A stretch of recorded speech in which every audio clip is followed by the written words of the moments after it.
Hello दोस्तों, हाल ही में मैंने एक Gujarati super natural horror movie देखा है जो काफी इंप्रेसिव है। इसे 7.8 की रेटिंग मिली है IMDb पे, जिससे आप अंदाजा लगा सकते हो कि मूवी की स्टोरी कितनी ज्यादा अच्छी होने वाली है। ये फिल्म काफी अमेजिंग है। तो आज की इस वीडियो में हम फिल्म की कहानी को जानते हुए एंडिंग को डिस्कस करेंगे। और वीडियो शुरू करने से पहले आप सभी को रिक्वेस्ट है कि आपको ये वीडियो पसंद आती है तो चैनल को सब्सक्राइब कर लेना। साथ ही फिल्म गुजराती में थी विदाउट सबटाइटल, तो अगर मुझसे कोई मिस्टेक हो तो कमेंट में सजेस्ट कर देना। तो फिल्म की शुरुआत में हमें एक मरा हुआ चूहा दिखाया जाता है और एक अनजान आदमी पॉलिथीन बैग में चूहे को रख लेता है। वो अपने घर जाकर कटोरी में चाय पत्ती भर लेता है और उसके साथ वो चूहा वाला पॉली बैग भी लेता है। साथ ही एक केला भी उठा लेता है। ये सब वो लेकर एक अजीब कमरे में एंटर करता है, जहाँ से सीन चेंज हो जाता है जब हम आर्या नाम की लड़की से मिल पाते हैं, जो कि एक कॉलेज स्टूडेंट है। आर्या के पिता उसे कॉलेज से पिक करने के लिए आए होते हैं, जिसका नाम अथर्व है और अथर्व एक पायलट है। कार में आर्या अपने पिता से कहती है कि वो अपनी फ्रेंड्स के साथ ट्रिप पर जाना चाहती है और अथर्व श्योर नहीं था कि वो आर्या को इस ट्रिप के लिए अलाउ करे या नहीं करे, लेकिन आर्या एकदम जिद करने लगती है और इनकी ये डिस्कशन घर पे कंटिन्यू रहती है। घर पे आर्या की मॉम से हम मिल पाते हैं, जिसका नाम रीना है, और आर्या का छोटा भाई भी है जिसका नाम अंश है। डिनर टाइम भी ट्रिप पर ही जाने की जिद कर रही थी और फाइनली अथर्व इसके लिए एग्री कर जाते हैं, लेकिन अथर्व के कुछ कंडीशंस थे कि उन्हें आर्या के सभी फ्रेंड्स का नाम और फोन नंबर चाहिए था, एंड मोस्ट इम्पोर्टेंट कि आर्या को हमेशा अपना लाइव लोकेशन ऑन रखना होगा, और आर्या इसके लिए मान जाती है। अथर्व कहते हैं कि फैमिली से पहले अपना एक फैमिली ट्रिप करते हैं फार्म हाउस चलकर। बस फिर क्या था, अगले दिन अथर्व की पूरी फैमिली अपने फार्म हाउस की तरफ निकलते हैं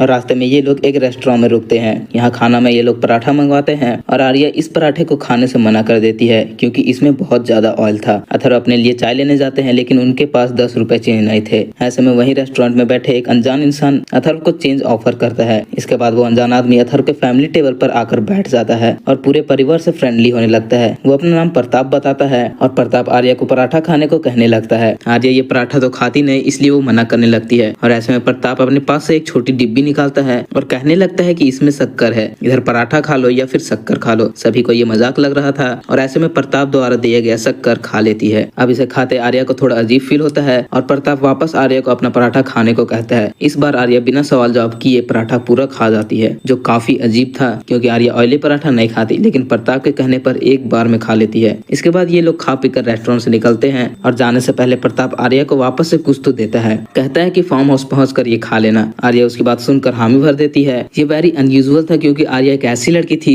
जो किसी की एक नहीं सुनती थी, लेकिन वो प्रताप की हर बात सुन रही थी। फार्म हाउस पहुंचकर वो सबसे पहले पैकेट से बिस्किट निकाल कर खाती है और ये बहुत ज्यादा वियर्ड था क्योंकि प्रताप तो एक अनजान आदमी है, तो फिर उसकी बात आर्या इतना क्यों सुन रही थी। खैर फार्म हाउस पर पूरा परिवार खूब इंजॉय करने लगते हैं और वीना नोटिस करती है कि प्रताप इनके फार्म हाउस के बाहर खड़ा था और ये बात अथर्व को बता देती है और अथर्व प्रताप से मिलने जाता है। प्रताप का कहना था कि उसका फार्म हाउस भी पास ही में है और उसकी गाड़ी खराब हो गई है, साथ ही उसके फोन में नेटवर्क तो नहीं आ रहा और फोन की बैटरी भी डेड हो गई है। तो ऐसे में क्या अथर्व के फार्म हाउस का लैंडलाइन इस्तेमाल कर सकता है अपनी बेटी को कॉल करने के लिए। ये सुनकर अथर्व एग्री कर जाता है और प्रताप को घर के अंदर ले आता है। प्रताप लैंडलाइन से एक नंबर ट्राई करता है, लेकिन फोन कनेक्ट नहीं हो पाता। हम देख पाते हैं कि प्रताप यहाँ आर्या पर नजर रख रहा था और अब भी आर्या उसकी हर बात सुन रही थी। प्रताप आर्या से बातें भी करने लग जाता है। इनफैक्ट वो घर में अंश से भी बातें कर रहा था, मानो वो फैमिली का हेड हो।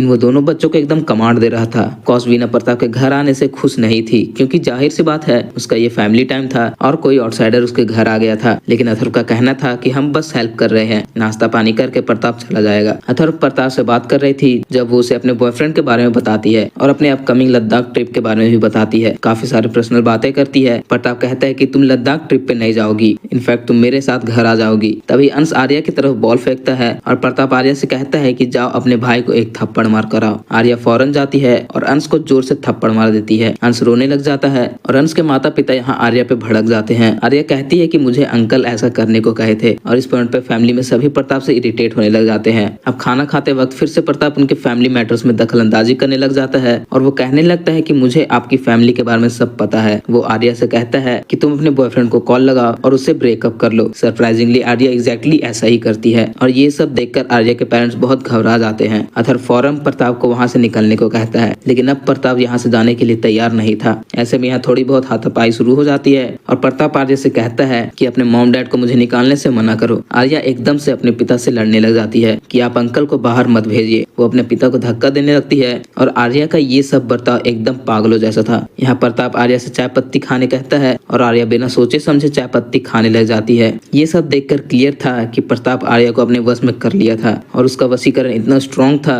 कि प्रताप आर्या को हंसाता है, रुलाता है, दोनों एक साथ करवाता है। इनफैक्ट आर्या से कहकर उसके पिता को थप्पड़ भी मरवाता है। प्रताप आर्या को कहकर सबसे पहले सबका फोन तोड़वाता है और लैंडलाइन का केबल भी कटवा देता है और फिर अपना पाँव दबाने को कहता है। प्रताप कहता है कि वो आर्या को अपने साथ ले जाना चाहता है और ये सुनकर आर्या के माता पिता गिड़गिड़ाते हुए कहते हैं प्लीज ऐसा मत करो। प्रताप कहता है कि आप लोग आर्या को मेरे साथ जाने के लिए अलाउ करो, वरना मैं आपके मर्जी के बिना भी आर्या को ऑर्डर देकर यहाँ से ले जा सकता हूँ। आपका परमिशन तो इसलिए इम्पोर्टेंट है क्योंकि अभी प्रॉपर से सेंट ऑफ नहीं हुआ है, तो फ्यूचर में कहीं आर्या के अंदर अपने पेरेंट्स के लिए कहीं प्यार न जग जाए और मेरा वसीकरण टूट ना जाए, तो आप कह दो कि आप अपनी बेटी को आजीवन मुझे सौंप रहे हो और मैं आर्या को लेकर आप सबको बिना परेशान किए यहाँ से ले जाऊंगा। अथर्व सीधा मना कर देता है और बोलता है कि कुछ भी हो जाए हम अपनी बेटी को तुम्हें नहीं सौंपेंगे। और अथर्व पूछता भी है कि तुम हमारे साथ ऐसा क्यों कर रहे हो। इस पर प्रताप कहता है कि मैं एक राक्षस हूँ, कोई मेरे सामने तड़पता है और गिड़गिड़ाता है मुझे बहुत अच्छा लगता है। ऐसा कह के प्रताप आर्या को एक लात मारता है और उसके रिएक्शन में अथर्व प्रताप को पीटने लग जाता है। प्रताप आर्या से कह के पहले तो अथर्व पे हमला करवाता है और इससे बात नहीं बनती तो आर्या को अंश पर हमला करने को कहता है। आर्या अंश का सर पटक देती है, जिसके परिणाम अनुसार अथर्व और वीना अंश की मरहम पट्टी करने लग जाते हैं। तो अंश की मरहम पट्टी करने के बाद जब पेरेंट्स वापस हॉल में आते हैं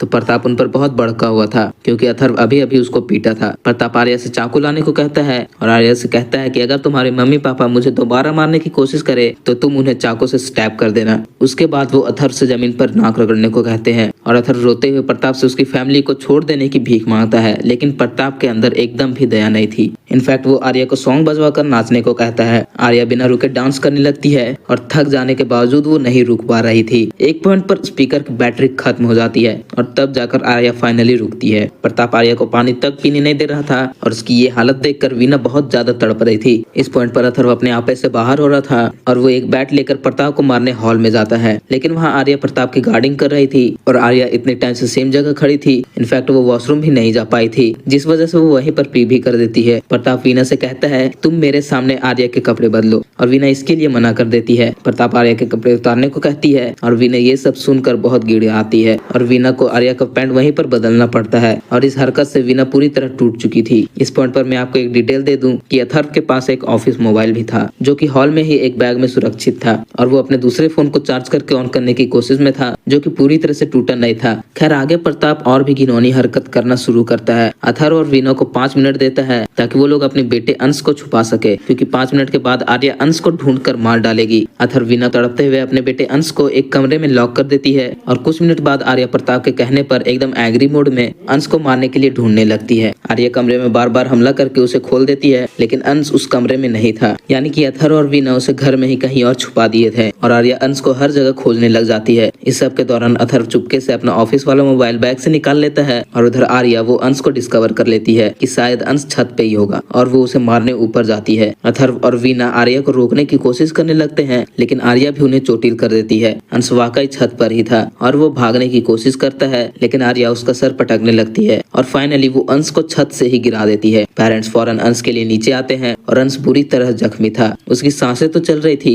लेकिन अगर उसे हॉस्पिटल नहीं ले जाया गया तो अंश मर सकता था। यहाँ प्रताप कहता है कि वो चाहे तो अभी के अभी आर्या के हाथों अंश को मरवा सकता है, लेकिन वो उन्हें एक मौका देना चाहता है। अगर ये लोग अंश को हॉस्पिटल ले जाना चाहते हैं तो इन्हें आर्या को अर्पण करना होगा, यानी उन्हें कहना होगा कि वो आर्या को प्रताप के साथ जाने देना चाहते हैं। इस परिवार की हालत इतनी खराब थी कि ये लोग चिल्लाते हुए फाइनली ये कह देते हैं कि हम अपनी बेटी को तुम्हें अर्पण करते हैं। जाने से पहले अथर्व अपनी बेटी को हक करता है और उसके पैंट के पॉकेट में चुपके से मोबाइल डाल देता है ताकि वो अपनी बेटी के लोकेशन को ट्रैक कर पाएगा। इसके बाद प्रताप आर्या को लेकर चला जाता है और अथर्व अपनी बीवी को अंश को हॉस्पिटल ले जाने को कहता है और यहाँ पे वो खुद आर्या के लोकेशन को दूसरे फोन से ट्रैक करते हुए उसे ढूंढने लगता है। ट्रैकिंग करते हुए अथर्व एक अजीब लोकेशन पर पहुंचता है जो कि मोस्टली प्रताप का अड्डा था और प्रताप यहाँ कई लड़कियों को अपने वशीकरण का शिकार बनाकर रखे हुए था। इन लड़कियों को वो जेल जैसी जगह पर रखता था और इनसे हर तरह का काम करवाता था। प्रताप आर्या से कहता है कि ये सारी लड़कियां तुम्हारी बहनें हैं और तुम यहाँ पर रहकर मेरा काम काज करोगी। अब जब अथर्व इस लोकेशन में घुस तो प्रताप के वशीकरण में फंसी लड़कियां उन पर हमला कर देती है। वो लोग अथर्व को पूरी तरह से मारते हैं और अथर्व चोटिल होकर जमीन पर पड़ा था। अथर्व जानता था कि वो अब यहाँ मारा जाएगा, इसलिए वो एक आखिरी ख्वाहिश रखता है कि वो आर्या के हाथों ही मारा जाए। प्रताप इस बात को मान लेता है और वो आर्या को ऑर्डर करने ही वाला होता है कि अपने बाप को मार डालो, लेकिन उससे पहले अथर्व कैंची यानी सीजर से आर्या के दोनों कानों में घुसेड़ देता है, जिससे आर्या सुन ही नहीं पाएगी। अब आर्या जब सुन ही नहीं पाएगी तो वो प्रताप की बात मानेगी कैसे। इसके बाद अथर्व प्रताप पर हमला करके गिरा देता है और इससे पहले प्रताप कुछ बोल पाए अथर्व उसकी जुबान ही खींच लेता है। प्रताप कुछ बोल नहीं पा रहा था,